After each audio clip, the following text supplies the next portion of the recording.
ইস্তিগফার একবার দুরূদ শরীফ পাঠ করতে হবে। আস্তাগফিরুল্লাহাল্লাযী লা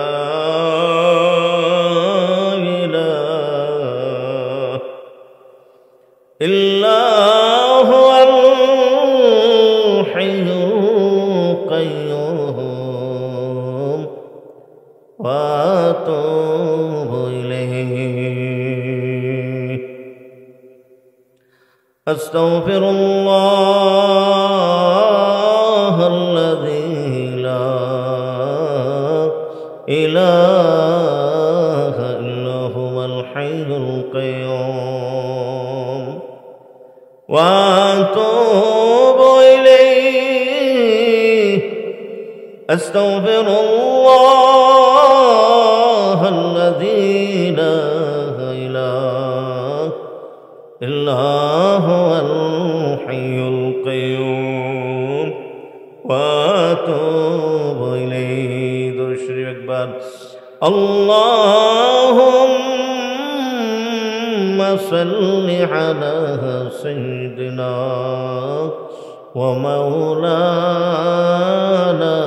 মুহাম্মাদ ওয়া আলা আলিহি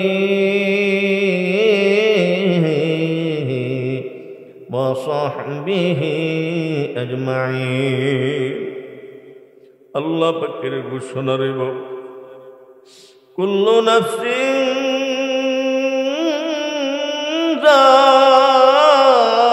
যায়িকাতুল মাউত। প্রত্যেক মানুষ মরণশীল। ও আমার সামনের বাবা, ও আমার পর্দার আড়ালের মা বোনেরা,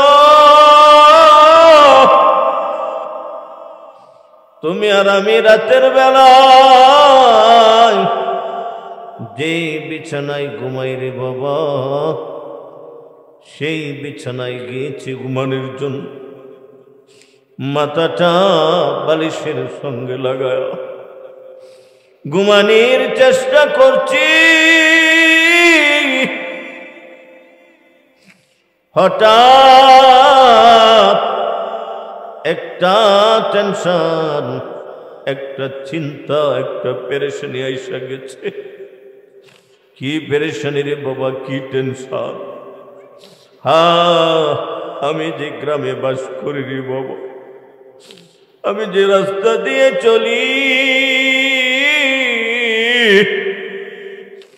যে বাজারে যাই রে বাবা, যে মসজিদে যাই, ও আমার পর্দারের মা বোনেরা, অন্তরে ভাই, সেই গ্রামে আমার মতো অনেক মানুষ বাস করত।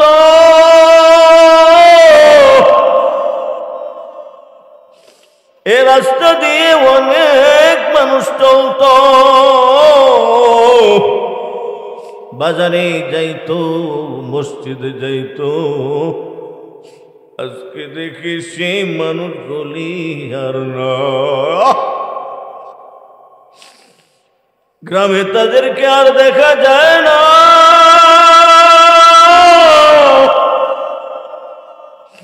রাস্তা দিয়েও তারা আর চলে না, বাজারেও যাই না, মসজিদেও যাই না। ও মা, খেয়াল করো, মনটারে ভাঙা দাও। কত মার সঙ্গে, কত বোনের সঙ্গে তুমি মাথা আছড়াইছ, মাথা আছড়ানির মুআমালা করেছ। কত মা, কত বোনের সঙ্গে গল্প গুজবে সময় কাটাইছ। আজকে সে মা, সে বোনগুলি আর নাই। তারা চিরদিনের জন্য চির বিদায় নিয়ে চলে গেছে রে মা। ও আমার সামনের বাবা ভাইরা, এই টেনশন যখন ঘুমানির সময় আইসা গেল, মাথাটা বালিশের সঙ্গে লাগায় আমি ঘুমানির চেষ্টা করি, ঘুম আর আসে না, ঘুম হারাম হয়ে গেছে। তোমার আমার ঘুম হারাম। হয়ে গেছে, দুইটা চোখ দিয়া ঝরঝর অজস্র দাঁড়ায়, দুইটা চোখ দিয়া গড়ায় গড়ায় শুধু পানি আর পানি, দুইটা চোখ দিয়া গড়ায় গড়ায় পানি।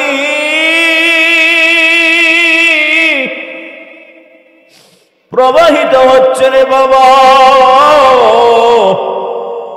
চোখের পানিতে বালিশটা ভিজে গেছে রে বাবা।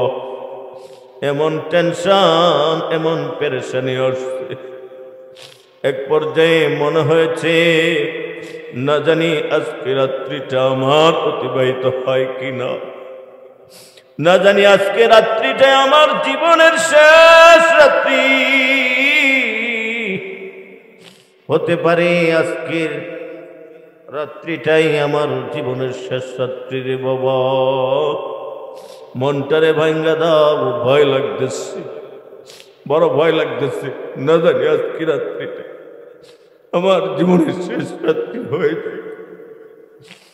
তুমি আর আমার, তোমার আমার মধ্যে ভয় আতঙ্ক, না জানি আজকে রাত্রিটা আমার জীবনের শেষ রাত্রি হয়ে যায় কিনা রে বাবা। না জানি মালাকুল মউত আজরাইল তোমার আমার বিছানার সামনে এসে দাঁড়ায় যায় কিনা। এ ভয় যখন চলে আসছে,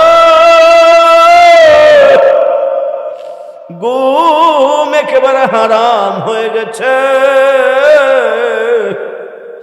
ভয় লাগতেছে, শরীরের মধ্যে একটা কাঁপুনি শুরু হয়ে গেছে, কেমন জানি আজরাইল মনে হয় সামনে এসে গেছে। ও আমার সামনের বাবারা, খেয়াল করো, মনটারে ভাঙ্গা দাও। তুমি আর আমি এইভাবে ভয় পাইতে না পাইতা, তুমি আর আমি চিন্তা করতে না করতে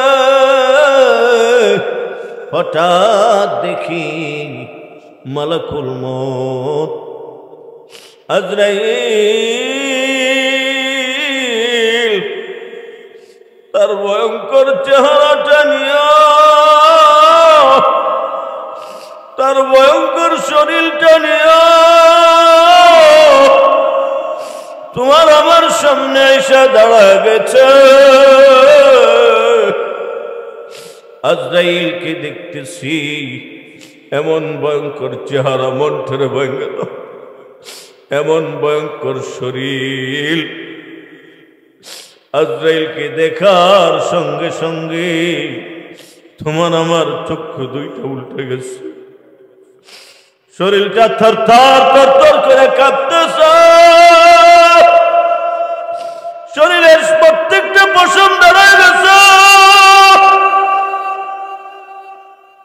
তোমার আমার রুহটা 360টা জুড়ে জুড়ে দৌড়াদৌড়ি শুরু করছে। কিভাবে মালাকুল মউত আজরাইল আমার সামনে এসে গেছে, কিভাবে মালাকুল মউতের হাত থেকে বাঁচা যায়। কিন্তু কারো কাছে যখন আজরাইল চলে আসে, জান কবজ করা ছাড়া আর ফিরে যায় না, জান কবজ করা ছাড়া আর ফিরে যায় না। হঠাৎ দেখি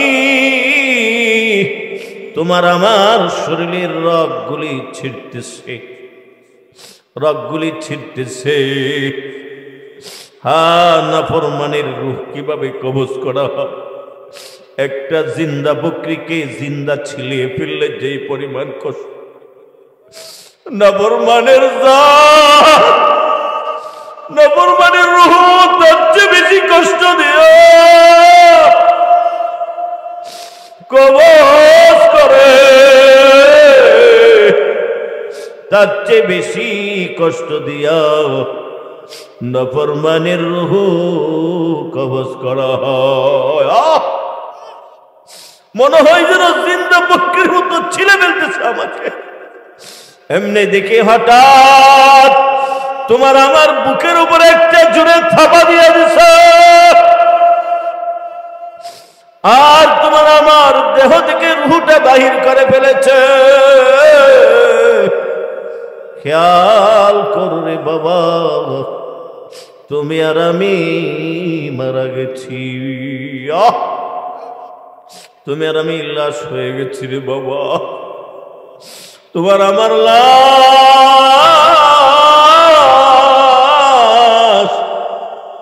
বিছানায় পড়ে আছি, চক্ষু দুইটা উল্টা, দুইটা ঠোঁট হা করে আছে। আল্লাহ, আর এমনিতে একটা চাদর দিয়ে ডাইকা রাখছে। তুমি আর আমি লাশ তুমি আর আমি লাশ হওয়ার সঙ্গে সঙ্গে তোমার আমার সন্তানগুলি আব্বা আব্বা বইলা কাঁদতেছে, স্ত্রী স্বামী বইলা কাঁদতেছে, মা খোকা বইলা কাঁদতেছে। এভাবে সমস্ত আত্মীয় স্বজন সবাই কান্দে, পুরা বাড়িতে কান্নার বাড়িতে পরিণত হয়েছে। ও আমার যুবক ভাই, মনটারে ভাঙ্গে দেওরে যুবক ভাই। অনেক যুবক ইদানিং বেশি বেশি মারা যাচ্ছে রে যুবক ভাই। হতে পারে আজকে রাত্রে তোমার জীবনের শেষ রাত। আল্লাহ, কিছুক্ষণের মধ্যে তোমার আমার মৃত্যুর সংবাদটা মসজিদের মাইকে মাইকে দেওয়া শুরু করেছে রে বাবা। তোমার নামটা নিয়ে একটু খেয়াল করো, খেয়াল করো যে আবুল হোসেনে অমুক বাড়ির আবুল হোসেন মারা গেছে, অমুক বাড়ির মাহবুব মারা গেছে। প্রত্যেকের নামটা নিয়ে খেয়াল করো। ইন্না লিল্লাহি ওয়া ইন্না ইলাইহি রাজিউন। যাদেরকে আপন মনে করেছিলাম তারা তো আপন না রে বাবা। প্রত্যেকে দলে দলে বিভক্ত হয়ে গেছে। কিভাবে তোমার আর আমাকে চির বিদায় দেওয়া যায়? কেউ দৌড়ায় বাস করতে, কেউ দৌড়ায় কবর খনন করতে, কেউ দৌড়ায় গোসলখানা বানাইতে বলে রে বাবা, কেউ দৌড়ায় গোসলখানা বানাইতে রে বাবা, কেউ দৌড়ায় গরম পানি করতে। কিছুক্ষণের মধ্যে তোমার আমাকে জীবনের শেষ গোসল দেওয়ার জন্য গোসলখানায় নিয়ে যায়। এবার মনটারে ভাঙ্গা দিয়ে খেয়াল করো, তোমার আমাকে গোসলখানায় একটা খাটে শোয়া, কেচি দিয়ে কাইটা কাইটা প্রত্যেকটা কাপড় খুইলা বিবস্ত্র করেছি। এবার জীবনের শেষ গোসল দেওয়া শুরু করেছি রে বাবা। এমনিতে কিছুক্ষণের মধ্যেই জীবনের শেষ গোসলটা দিয়ে তোমার আমাকে 3 টুকরা সাদা কাপড়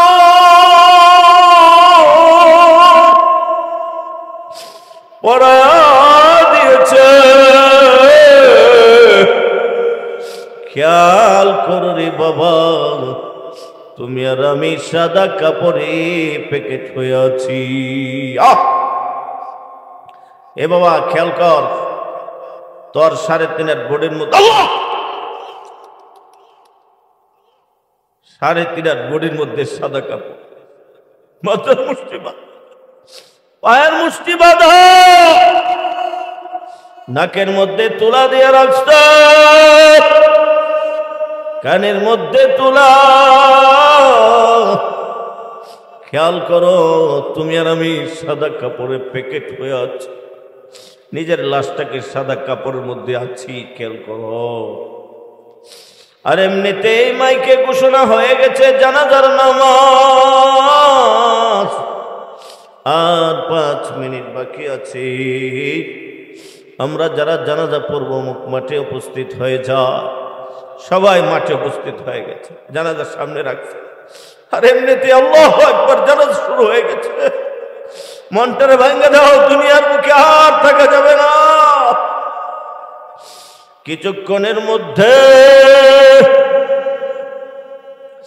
জানাজা শেষ হয়ে গেছে, তোমার আমার লাশ থেকে কাঁধে উঠো, দ্রুত রওনা করলো কবর দেশে।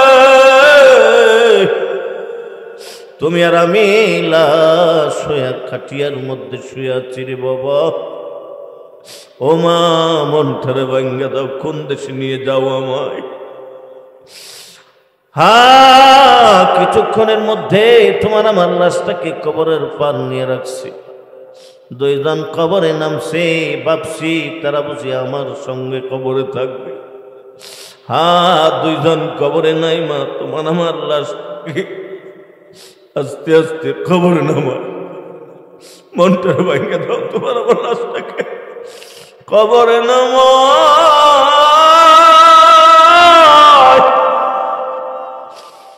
কবরের মধ্যে সাধারণ মাটি, সেই মাটির মধ্যে তোমার আমার লাশটাকে শোয়া। হাত দুইজনের লাভ দিয়ে উঠে গেছে রে বাবা। তুমি আর আমি শুধু মাটির মধ্যে শুয়ে আছি। খেয়াল করো, মাটির মধ্যে শুয়ে আছি। আর এমনিতেই উপরে বাঁশের খাটিয়া দেওয়া শুরু করলো, কলা বরক বেছানো শুরু করলো, আবার মাটিও দেওয়া শুরু করলো। কবর ধীরে ধীরে অন্ধকার হয়ে আসতেছে, ধীরে ধীরে কবর অন্ধকার। কিছুক্ষণের মধ্যে পুরো কবরটা অন্ধকার পরিণত হয়েছে।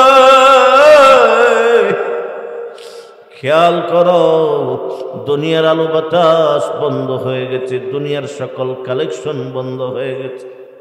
এবার মনটারে ভাঙ্গা দিয়ে খেয়াল করো, হ্যাঁ, আমি যে অন্ধকার কবরে একা একা শুয়ে আছি, সেই কবরে কিন্তু বিছানা নাই, সেই কবরে কিন্তু বালিশ নাই, সেই কবরে কোনো আত্মীয় স্বজন নাই, মা নাই, বাবা নাই। সেই খবরে আত্মীয় স্বজন বলতে আমার কেউ নাই। আমি একা একা অন্ধকার খবরে শুয়ে আছি। এখন যদি আমার সাথে আমার মাওলাও না হয়, আমার মালিক আল্লাহ যদি আমার সাথে না হয়, আমার মালিক আল্লাহ যদি আমার সঙ্গী না হয়, তাহলে আমার যে কপাল পোড়া তো আর কেউ নাই। মনটারে ভাঙ্গে দাও। এমনিতেই দুইজন ফেরেশতা কবরে ঢুকে গেছে, প্রশ্ন করতেছে, মার রব, তোর প্রভুকে। আমি বলতেছি, দুনিয়াতে তো প্রভুর গোলামি, প্রভুর যথাযথ গোলামের হক আদায় করতে পারি নাই, যার কারণে মার রব্বুকের জবাবে রব্বি আল্লাহ এটা বের হয় নাই। বলতেছে, হায় আফসোস, আমি তো জানি না। তারপরে প্রশ্ন করতেছে, মা দিন, তোর ধর্ম কি? দুনিয়াতে যারা ধর্ম মানবে না, ধর্ম পালন করবে, সেদিন বলতে পারবে না রব আমার ধর্ম ইসলাম, বলে গেছে। আফসোস করে বলতেছে, আদ্রি, আমি তো জানি না, আমি তো জানি না, আফসোস। তৃতীয় প্রশ্ন করবে, মান নবিয়ুক, তোমার নবী কে ছিল? আমি বলতেছি, আফসোস, আমি তো জানি না। তিন প্রশ্নের জবাব যখন দিতে পারলাম না, সঙ্গে সঙ্গে আল্লাহ ঘোষণা দিয়ে দিবে, রে বাবা, আমার এই বান্দা আমার নাফরমান, ও ফেরেশতা, ওর 3.5 বডির মধ্যে জাহান্নামের দাউ দাউ করা আগুনের পোশাক পরাবে। আর এমনিতে সঙ্গে সঙ্গে জাহান্নামের দাউ দাউ করা আগুনের পোশাক পরা দিবে। ও ফেরেশতারা শোন, ওর কবরের মধ্যে জাহান্নামের দাউ দাউ করা আগুনের বিছানা বিছানা। সঙ্গে সঙ্গে রে বাবা কবরের মধ্যে জাহান্নামের আগুনের লেপ্তসুক আইসা হাজির। জাহান্নাম থেকে একটা দরজা তার কবর বরাবর কাইটা দিয়ে, ও বাবা যে পোশাকটা গায়ে দিয়ে বসে আছি রে বাবা, এই পোশাকটাই যদি আগুনের পোশাক হইত, কোন বাবা আছি এখানে 5 মিনিট আগুনের পোশাকটা গায়ে দিয়ে বসে থাকবো? যদি যে রাত্রের বেলায় যে বিছানায় শুইব, সেই বিছানাটাই যদি আগুনের বিছানা হয়তো, কোন বাবা আছে রে বাবা সেই দুনিয়ার সামান্য আগুনের বিছানায় শুইবা? দুনিয়ার আগুন না, দুনিয়ার আগুনের 70 গুণ হিট বেশি হবে, 70 গুণ তেজদার বেশি হবে। সে আগুনের বিছানা, সে আগুনের পোশাক, নাফরমানের কবরে 70টা সাপ আইসা বইরা যাবে রে বাবা, 70টা সাপ বদির ফেরেশতা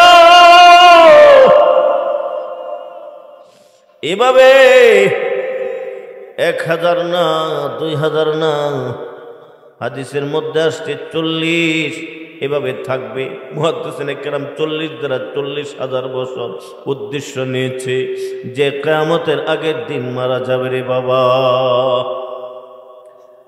আমরা সবাই চক্ষু খুলতে পারি এবার, যে মুরাকাবাটা করলাম, বলো বাবা এই কবর তোমার আমার সামনে না কবর পাড়ি দিয়ে ফেলেছি?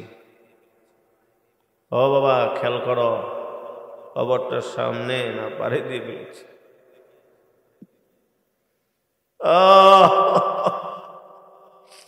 ইসলামের তৃতীয় খলিফা হযরতে উসমান গনি রাদিয়াল্লাহু আনহু, তিনি যখন কবরের পাশ দিয়ে গমন করতেন, হাওয়া হাওয়া করে চিৎকার করতেন আর কাঁদতেন, কাঁদতে কাঁদতে দাড়ি মুবারক ভিজায় ফেলতেন, দাড়ি বায়া বায়া চোখের পানিগুলি বুকের মধ্যে আইসা পড়তো। জিজ্ঞেস করা হয়তো হুজুর কবর দেখে এত কান্দেন কেন? বলতো কবর হল আখিরাতের সর্বপ্রথম ঘাঁটি, এই ঘাঁটিতে যে নাজাত পাইল সামনের ঘাঁটিতেও সে নাজাত পাওয়া যাবে আরো সহজে। যে এই ঘাঁটিতে ধরা খায়া যাবে, যে ঘাটিতে যে ধরা খায়া যাবে, সামনের ঘাটিগুলো আরো বেশি কঠিন হবে। ও আমার মরজালের বাবা ভাইরা, ও আমার মরজালের যুবক ভাইরা, লস অ্যাঞ্জেলেসের দাউ দাউ করা আগুনের কথা কি মনে পড়ে না রে বাবা? আজকে কয়েকদিন ধরে এই দাউ দাউ করা আগুন যখন দেখি মাঝে মধ্যে মোবাইলে, তখন নিজের ব্যাপারে খুব ভয় লাগে, টেনশন লাগে। কি নিয়ে রওনা করবো মাওলা, কি নিয়ে রওনা করবো? দুনিয়াতে তো মাওলা জাহান্নাম সরাসরি দেখাইতেছে। এ সরাসরি জাহান্নাম দেখেও যাদের অন্তর গলবে না, যাদের অন্তর নরম হবে না মালিকের গোলামির জন্য, তো নিশ্চিত তারা জাহান্নামী, এতে কোনো সন্দেহ নাই।